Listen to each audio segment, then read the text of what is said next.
Rejected for being too fat, she meets a compassionate widower. Then he offers her. Nathaniel stood at the dock of Portwick Harbor, holding the letter in trembling hands. The envelope had arrived from a mail-order bride service, and with it came photographs and a description of Violet, a woman seeking escape from a life of constant rejection. He'd been alone for 5 years since Margaret died, raising their daughter Alara with the help of servants, while he captained merchant vessels across the northern seas. His friends had pressured him to remarry, to find a woman who could be a proper mother. When he'd finally relented and inquired about available brides, the service had sent Violet's profile. Her letter was intelligent and honest, her words revealing a soul that understood loneliness. Nathaniel wasn't prepared for the wave of disapproval that crashed over Portwick when Violet arrived on the morning coach. She stepped down onto the cobblestones, wearing a simple burgundy dress, her dark hair arranged elegantly, her face warm and welcoming. She was beautiful in a way that didn't match the narrow standards of high society. Full-figured, with generous curves that spoke of substance and warmth. Nathaniel felt immediately drawn to her. The whispers began almost instantly. Ladies of quality averted their eyes. Merchants' wives huddled together, their voices sharp with judgment. Nathaniel's business associate, Cornelius, actually pulled him aside at the harbor master's office. "Surely you don't mean to present that woman in society," Cornelius said, his tone dripping with disapproval. "The scandal alone would ruin your reputation entirely." Nathaniel felt something crystallize within him, a clarity he hadn't experienced since Margaret's death. "My reputation is of no consequence to me," he replied coldly. "But the character of the woman I've invited into my home is everything." Violet had been standing quietly near the ships, observing the crowd's reaction without appearing to react herself. But Nathaniel noticed the way her shoulders had tightened slightly, the way her jaw clenched. He walked directly to her, offered his arm, and guided her away from the gawking crowds. "Welcome to Portwick," he said gently. "I apologize for the poor manners of my community."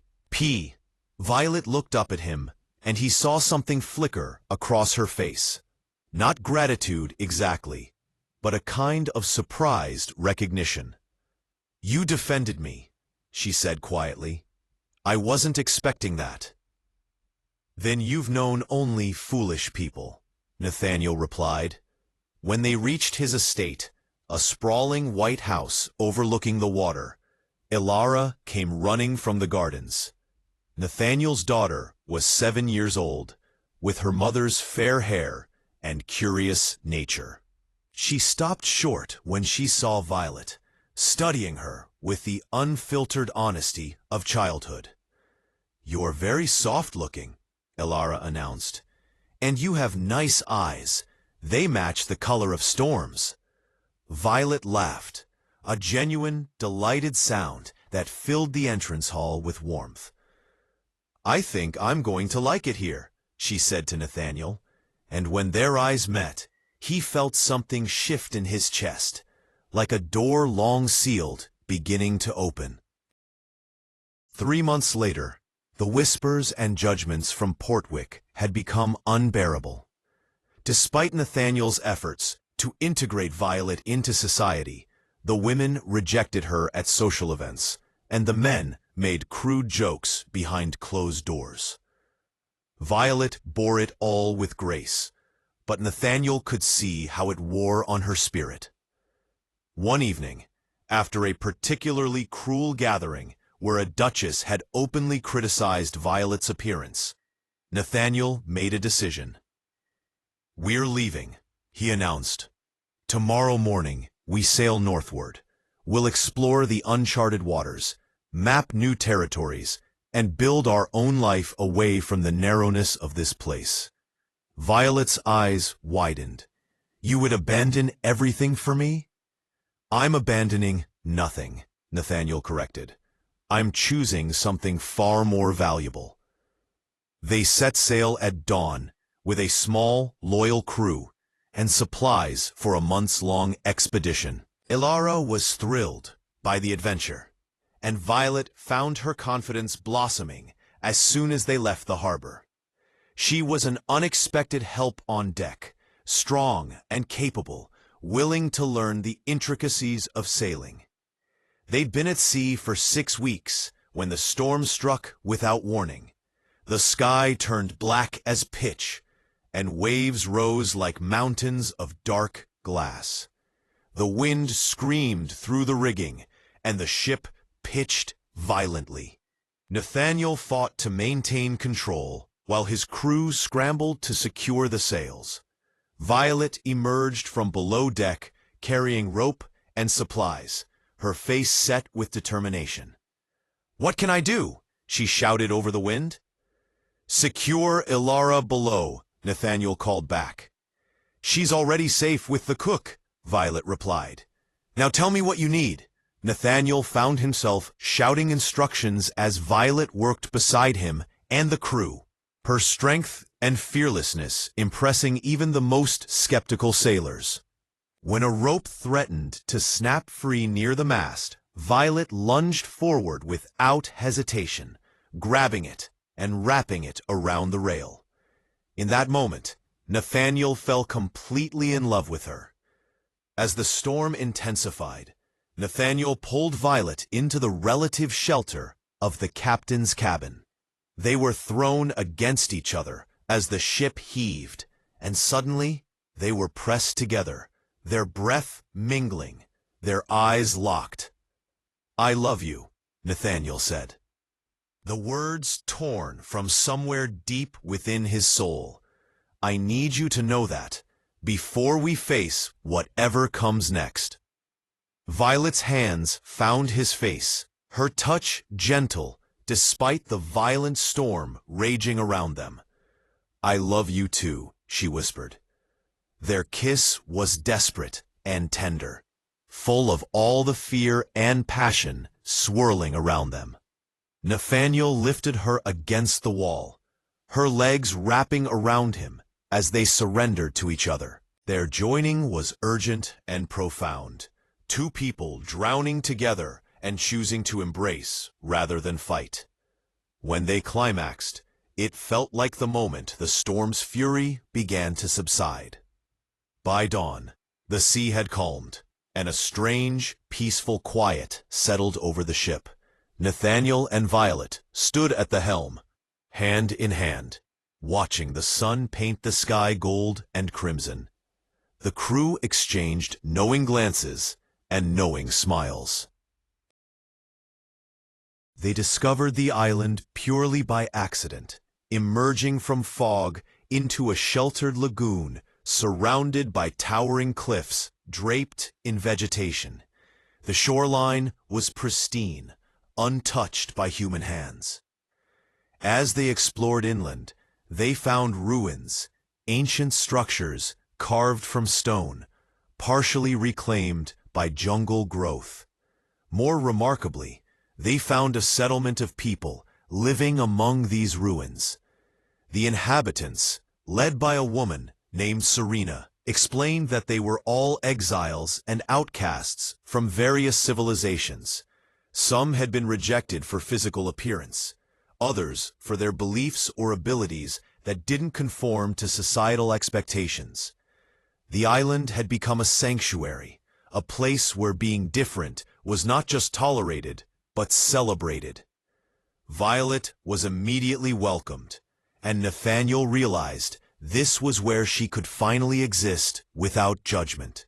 The community included people of all body types, all appearances, all backgrounds. There was no division, no hierarchy based on beauty or status. Instead, there was knowledge sharing, artistry, and genuine connection. While exploring the ruins, Violet discovered an ancient library carved directly into the cliff face. Among deteriorating manuscripts and stone tablets, she found maps, detailed illustrations depicting underwater structures and tunnels. Serena confirmed that local legends spoke of a civilization that had developed beneath the sea, leaving remnants of their advanced knowledge hidden in various places. Nathaniel watched Violet as she pored over these maps, her eyes brilliant with intellectual fire. She'd found something to believe in, something greater than herself. In the evenings, they would sit together on the beach, Violet explaining her theories about the underwater civilization, while Nathaniel listened, captivated not just by her ideas, but by her passion. One night, as they lay together in their seaside cottage, Nathaniel traced patterns on Violet's skin, marveling at its softness and strength. "I want to help you explore these maps," he said. "Whatever you discover, I want to be part of it." Violet rolled over to face him, her eyes dark and serious. "You've already given me so much. Your belief in me, your love. I don't expect more." "But I'm offering it anyway," Nathaniel replied, kissing her deeply. They made love slowly that night, with tenderness and absolute presence, their bodies communicating what words couldn't express. Afterward, Violet fell asleep against Nathaniel's chest, her hand over his heart. As Nathaniel lay awake, listening to her breathing, he realized that finding Violet had been the greatest treasure any voyage could yield. The underwater expedition required weeks of preparation. Nathaniel hired the finest craftsmen from the island community to build a specialized diving vessel, a wooden contraption with reinforced glass viewing ports and chambers for air circulation. Violet studied the ancient maps obsessively, marking locations where they might find entrance to the underwater caves. The night before they departed, Violet couldn't sleep. Nathaniel found her on the beach, staring at the dark water, her arms wrapped around herself. "Are you afraid?" he asked, settling beside her. "Terrified," Violet admitted. "What if I'm wrong about all of this? What if the maps are just fairy tales, and I've dragged you into something foolish?" Nathaniel took her hand. "Violet, do you know what I see when I look at you? I see a woman so brilliant that she decoded ancient writing that everyone else dismissed. I see someone so brave that she fought through a hurricane without hesitation. I see someone whose worth has nothing to do with what anyone thinks of her appearance, and everything to do with her character and courage." Violet turned to face him, tears streaming down her face. "I'm still afraid," she whispered. "Afraid that I'm not enough. Afraid that you'll eventually see what everyone else sees, that I'm too much." Nathaniel kissed her with fierce intensity, pulling her into his lap. "You are exactly enough," he said between kisses. "You are everything." They made love there on the beach, Violet straddling Nathaniel, her body full and beautiful in the starlight. She moved with a confidence that had been building throughout their journey, no longer apologizing for her physicality, but claiming it as powerful and worthy. Nathaniel worshipped her, his hands and lips expressing the depth of his love and devotion. The next morning, they descended into the depths. The diving vessel worked brilliantly, and as they descended through layers of blue-green water, Violet's theories began to prove correct. They found massive stone structures, carved pillars, and sealed chambers. In one cavern, they discovered a vast library of crystalline tablets that seemed to preserve information through some method they couldn't quite understand. Violet gasped when she realized the significance. These weren't just historical records. They contained scientific knowledge, medical information, and philosophical treatises from a civilization that had reached extraordinary heights of achievement. The underwater people had understood principles that the surface world had only recently begun to discover. As they emerged from the depths and ascended toward the surface, Nathaniel felt Violet reach for his hand. When they broke through to sunlight and air, she was laughing and crying simultaneously. Nathaniel pulled her close, and they held each other as the diving vessel surfaced, their discovery complete.